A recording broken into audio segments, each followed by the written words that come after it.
প্রিয় শিক্ষার্থী, আসসালামু আলাইকুম। আশা করি তোমরা সবাই ভালো আছো। আজ আমরা এসএসসি পরীক্ষার্থী 2025 শিক্ষার্থীদের জন্য গণিতের শর্ট সাজেশন নিয়ে একটু আলোচনা করব।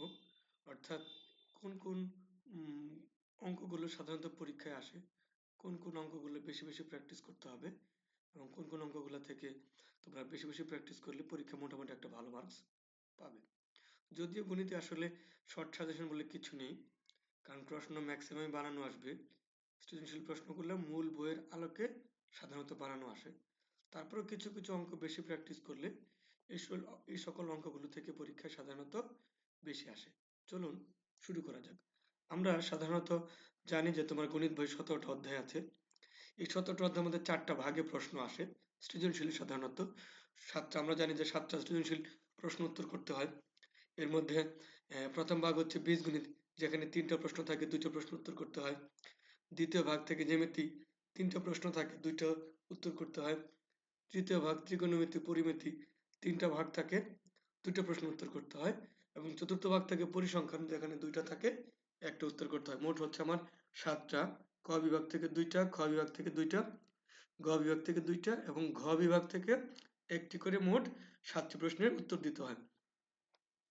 যদি আসলে গণিত আবারও বলি যে দেখানোর কিছু নেই, পুরা বইটা ভালো করে পড়তে হয়। ভালো মার্কস পাইতে গেলে, ফুল মার্কস পাইতে গেলে অবশ্যই পুরা বই তো পড়তে হবে, পাশাপাশি এক্সট্রা আমাদের যত যা আছে এই বই রিলেটেড সবকিছু পড়তে হবে। তারপরে যারা মোটামুটি একটা নম্বর পেতে চায়, তারা কিছু যদি দাগিয়ে প্রশ্নগুলো পড়ে, তাহলে হয়তো ভালো মার্কস পাওয়া যায়। তারপর আসলে শেষ সময় হয়তো সবকিছু করা সম্ভব হয় না। আমরা আজকে দেখবো কোন কোন অঙ্কগুলো সাধারণত বেশি আসে। আমি আশা করি এই সকল অঙ্কগুলো তোমরা যদি করো, মোটামুটি ফুল মার্কস অ্যান্সার করতে পারবে এবং এই রিলেটেড প্রশ্ন যদি পরীক্ষায় আসে, তোমরা উত্তর করতে পারবে। তবে আমি আরেকটা বিষয় বলতে চাই, সেটা হচ্ছে যে গণিতের সৃজনশীল প্রশ্ন আসার আগে, প্রশ্ন আসার পাওয়ার সাথে সাথে তুমি আসলে দেখবে যে প্রশ্নটা পড়ে যদি হুবহু বই থেকে আসে, তাহলে তো ওকে ভালো।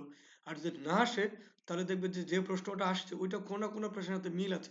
তোমাকে খুঁজে বের করতে হবে মূল বইয়ের কোন প্রশ্নের সাথে এই প্রশ্নটা মিল আছে।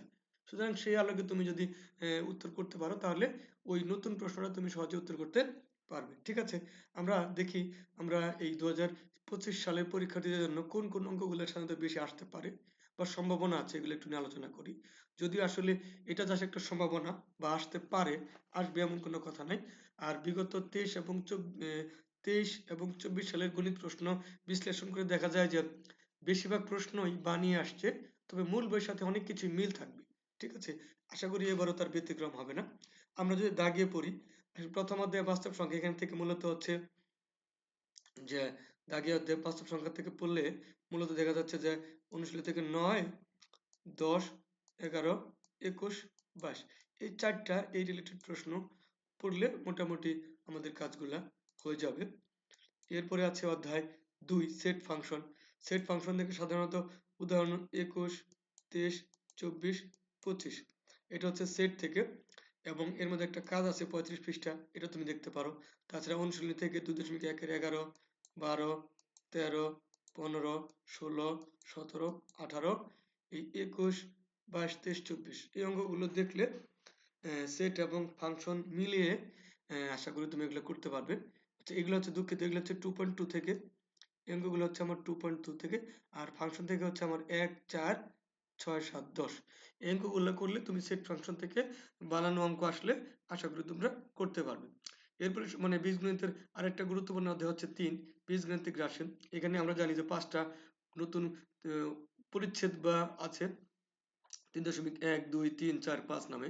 3.1 থেকে আমরা উদাহরণ 7, 8, 9, 10 এবং অনুশীলনী থেকে 5, 6, 7, 8, 11, 13, 15 এগুলো যদি করি, আশা করি আমরা উত্তর করতে পারবো। 3.2 থেকে 16, 17 উদাহরণ, কাজের 53 পৃষ্ঠা এবং অনুশীলনী থেকে 7, 12, 13, 14, 15, 16, 17 এগুলো করলে আশা করি আমরা উত্তর দিতে পারবো।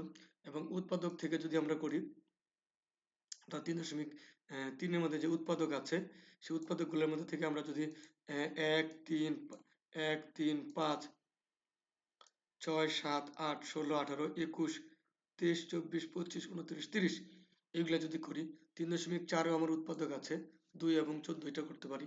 3.5 কিছু অঙ্ক আছে, কিছু ঐকিক নিয়ম বা কিছু বীজগাণিতিক রাশি, সাথে ঐকিক নিয়মন কিছুটা কম্বাইন করে অনেকগুলা ম্যাথ আছে, আমরা অল্প দুটো জাস্ট মার্ক করেছি 23 এবং 33।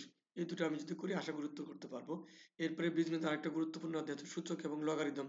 তবে সূচক লগারিদম এখন একটু কম আসে, কারণ বীজগণিতের যদি ফুল সিলেবাসে পরীক্ষা হলে অনেকগুলো গুরুত্বপূর্ণ অধ্যায় থাকে। তারপরও অনুশীলনী থেকে 6, 7, 8, 9, 10, 15, 16, 21, 22 এটা হচ্ছে 4.1 এবং উদাহরণ হচ্ছে 4.2 খাতে 1, 2 এবং 3 খ 4 এবং 5 নাম্বার এবং উদাহরণ হচ্ছে 7 এবং 8, 10। বিশেষ করে 10 নাম্বার খুবই গুরুত্বপূর্ণ, এখান থেকে বানিয়ে অঙ্ক আসে এবং 4.3 থেকে সাধারণত 2 মার্কসের প্রশ্ন আসে, অনেক সময় ম্যাক্সিমাম সময় টিক চিহ্ন আসে। সেক্ষেত্রে তারপরও এই 11 ঘ 13 উদাহরণ 11 ঘ 13, 14, 15 এই অঙ্কগুলো করলে আশা করি তোমরা নতুন অঙ্ক বানানো আসলে এখান থেকে উত্তর করতে পারবে। এক চলক বিশটা সরল সমীকরণ আছে, এখান থেকে সাধারণত সৃজনশীল প্রশ্ন কম আসে, তারপরে যদি আসে এই টাইপের প্রশ্নগুলো একটু দেখলে তোমরা আশা করি উত্তর করতে পারবে। বীজগাণিতিক অনুপাত এবং সমানুপাত এখান থেকে বেশ ভালো প্রশ্ন আসে। তারপর 7 খ 8 খ 9, 10, 11, 12, 13, 20 এবং উদাহরণ থেকে দেখলে 5, 6, 7, 11 এগুলো সাধারণত আসে। আর অনুশীলনী থেকে 11.2 থেকে করলে 10, 15, 17, 18, 23 এগুলা অঙ্ক করলে আশা করি তোমরা পরীক্ষায় কি করতে পারবে, কমন পাবে এবং এই রিলেটেড অঙ্ক অন্য অঙ্ক যদি পরীক্ষাগুলো আসে তাহলে তোমরা কি করতে পারবে, এইগুলোর সাথে মিল থাকবে, সেগুলা তোমরা উত্তর করতে পারবে। ঠিক আছে, এরপরে আছে অধ্যায় 12। আমার হচ্ছে এখানে কন্টেন্টটা মিস হয়ে গেছে। 12 থেকে আসলে সাধারণত এখান থেকে প্রশ্ন কম আসে, এখান থেকে তারপরে 12.2 থেকে করলে 15, 12.2 এর 1, 5, 8 এবং 12.4 থেকে করলে 10, 11, 18 উদাহরণ 14 এই চারটা তোমরা একটু দেখতে পারো। তারপরে সাধারণত 12 অধ্যায় থেকে সৃজনশীল প্রশ্ন কম আসে, ঠিক 2 নম্বর 2 মার্কের প্রশ্নই সাধারণত বেশি আসে, যদি সৃজনশীলে আসে তাহলে 2 মার্কের প্রশ্ন আসে। এরপর আছে ধারা। ধারাতে দুইটা পরিচ্ছেদ আছে 13.1, 13.2। এখান থেকে করলে আসলে 13.1 থেকে 8, 12, 13, 17, 19, 20, 21, 24 এই প্রশ্নগুলো সাধারণত একটু বেশি আসে। আর 13.2 থেকে দেখলে 7, 8, 9, 11, 15, 19, 23 এগুলো বেশি আসে। তবে এই অধ্যায়টা গুরুত্বপূর্ণ, সাধারণত এখান থেকে সৃজনশীল প্রশ্ন আসে। তারপর আমরা যদি বীজগণিতটা দেখি, বীজগণিতের গুরুত্বের মধ্যে হচ্ছে সেট, ফাংশন, বীজগণিতিক রাশি, তারপরে হচ্ছে অনুপাত, সসীম ধারা, এই চারটা বেশি গুরুত্বপূর্ণ। তারপরে আছে সূচক, লগারিদম মোটামুটি একটু কম গুরুত্বপূর্ণ। তারপরে 5 একটু কম গুরুত্বপূর্ণ, 12 আরো একটু কম গুরুত্বপূর্ণ।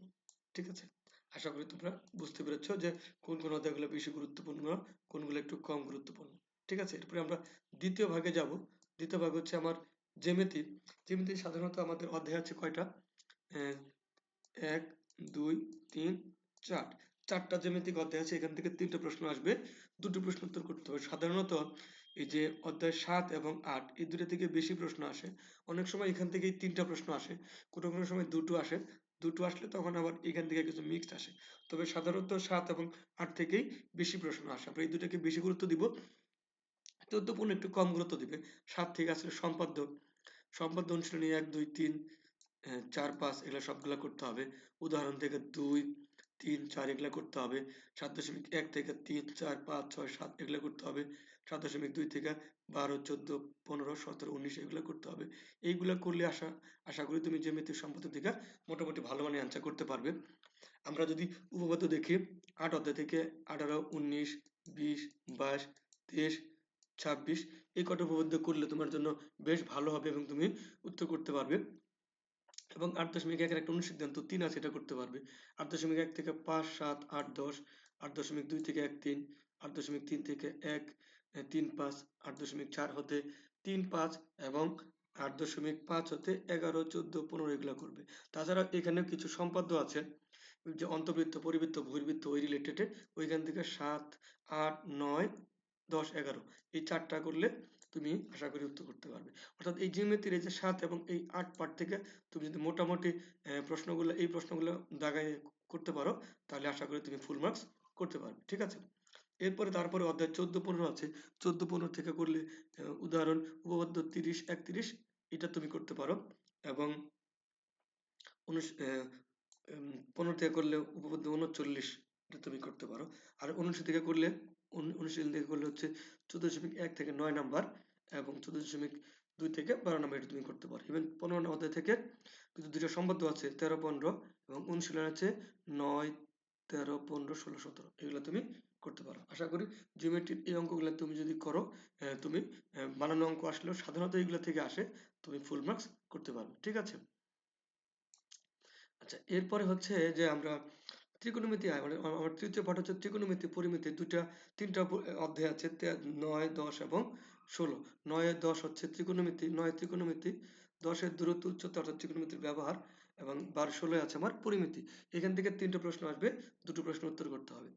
সাধারণত এই যে 9 10 থেকে দুটো প্রশ্ন আসে, পরিমিতি থেকে একটা প্রশ্ন আসে, অনেক সময় মিক্সড আসে।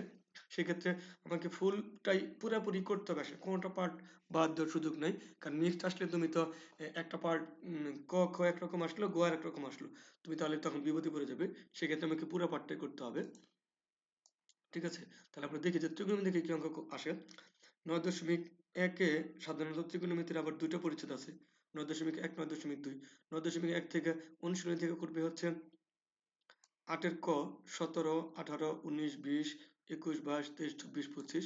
উদাহরণ হচ্ছে 8, 11, কাজ হচ্ছে 113। তবে উদাহরণ 11 নাম্বারটা করবে খুব গুরুত্ব দিয়ে, কাজের 183 পৃষ্ঠা এটা করবে। তারপর অনুশীলনী যে 17 থেকে নিয়ে শুরু করে 25 পর্যন্ত, এগুলো খুবই গুরুত্বপূর্ণ।